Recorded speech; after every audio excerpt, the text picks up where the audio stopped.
Ani bonjour, everybody. We are here on Sunday evening. It is a little after 5, I think. The sun is setting up now in the west and going to start to lower soon. We have dinner cooking, which is what the camera is showing you. And my camera shy husband sitting here helping to tend it.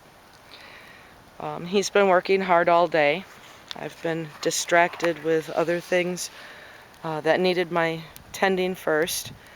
So the reason I'm bringing this to you is because I've had a lot of conversations about our culture and our cultural teachings and how the KICC is teaching people a different way of life.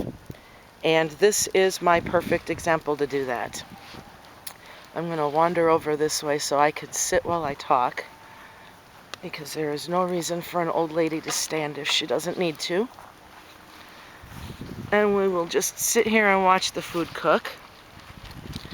We have a pork roast going for tonight. But my husband and I were just having this conversation, so I wanted to bring it here and share it with everybody. Our culture isn't about sitting in a classroom and learning just about the history or a set of facts. Our culture is about living a certain way of life. And how we are cooking our dinner tonight is a perfect example of that difference in way of life. Right about now, most of you are in your kitchens and you're scrambling to get dinner on the table. You've got hungry kids running around, hungry pets under feet, husbands or wives and brothers and sisters even. It's a Sunday afternoon. Weather is beautiful. Some of you may be out on the grill barbecuing. But if we look at how we're preparing these meals, the hustle and bustle involved, whether are we running nonstop or are we taking our time and enjoying and listening to what's going on around us.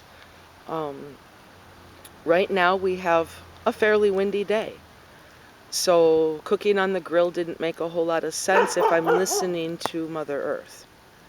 She's telling me that's not safe. We have drought conditions in spite of the rain that we've gotten, so we wanted to cook our meals outside because it's more economical, it's healthier, it tastes better, and it's relaxing to sit and watch it. The fire pit was the better solution. And it takes a bit of tending, so you're not getting super high flames that the wind is going to carry and make it dangerous, but you still have to maintain enough heat for the food. This was started without newspaper and modern fire starters and all of the rest of that. I peeled my bark, and I set it up in layers like it's supposed to be, and applied my cultural teachings, the skill sets that we teach here at the KICC. I gave thanks for all of the supplies that were provided by Mother Earth. And then I put a flame to it, and poof, we had fire. And it really was that quick and simple. Those are the things that I teach here at the KICC, especially being confined to the city. This was relaxing. This was peaceful. Not the hustle and bustle that most of you are experiencing. And that's the difference in our culture versus the European or other cultures that are around us. That's the one thing that I'm told most often by other people when they join us, is that when they're here, they have this sense of peace, and it just penetrates through their whole bodies and their souls. It's a very relaxed way of life while still getting a lot of hard work done. Let's take a little bit of a walk so that I can show off the hard work that my husband did today. We are preparing for our breaking ground on Memorial Day weekend. This is where the new Cob garden beds are going to lay, raised beds. So all of this has to be prepared and removed so that we can get started.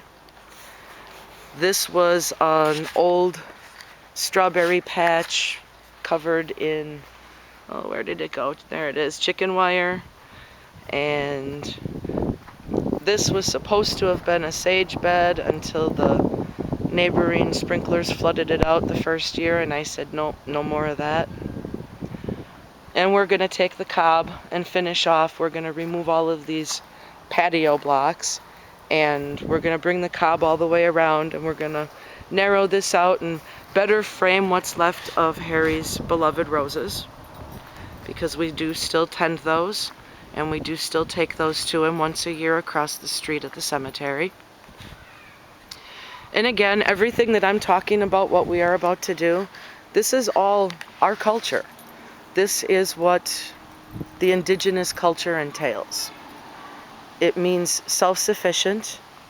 It means working with our planet in cooperation instead of against, with respect, taking only what we need, giving back wherever we can, and tending and nurturing what's left. It's not difficult, it's time-consuming. It takes commitment, it takes spirit. But the rewards are not just the foods that you produce and the supplies that you can harvest.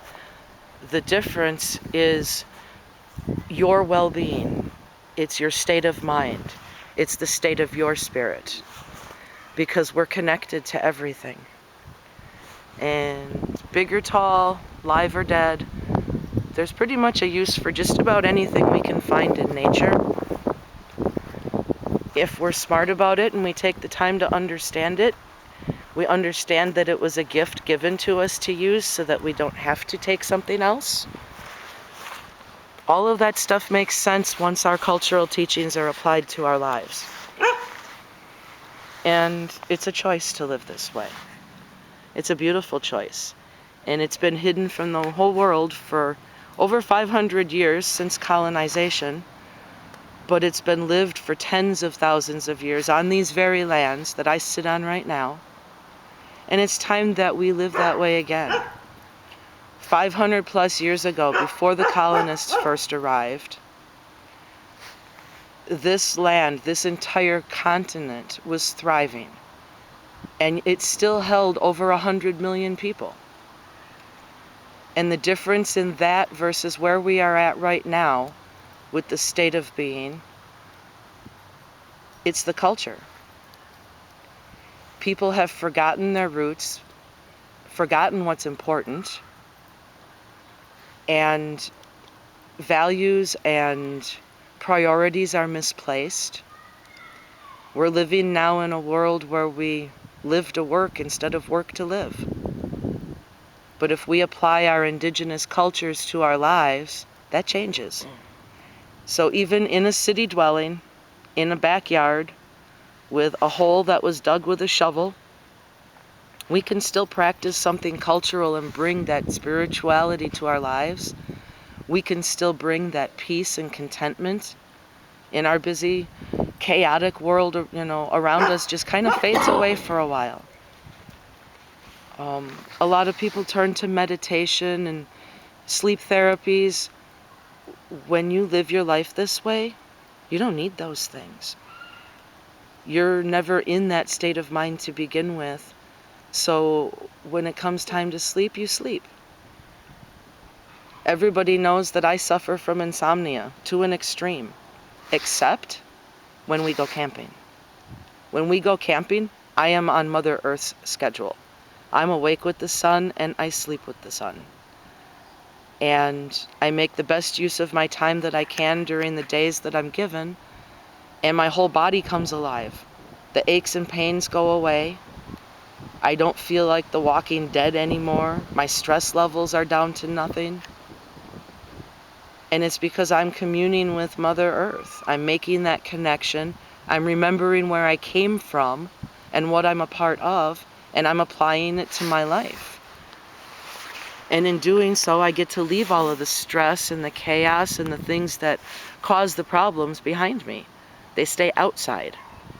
And then I can choose to let them in measured doses so that they don't upset my peaceful, content life.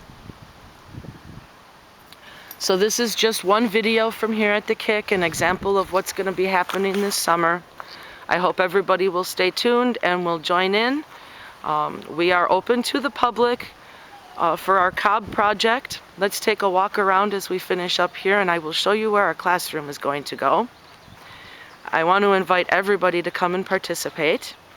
There is no charge, but do expect to get dirty. We will be working with mud and sand and grass clippings and probably some straw. This is going to be a long-term project and expected to last the entire summer. So come and pitch in and learn while you are here on your schedule. We can accommodate groups of up to 10 people at a time. And all of the information is on our website at thekicc.org, thekicc.org. This is our old garden bed here.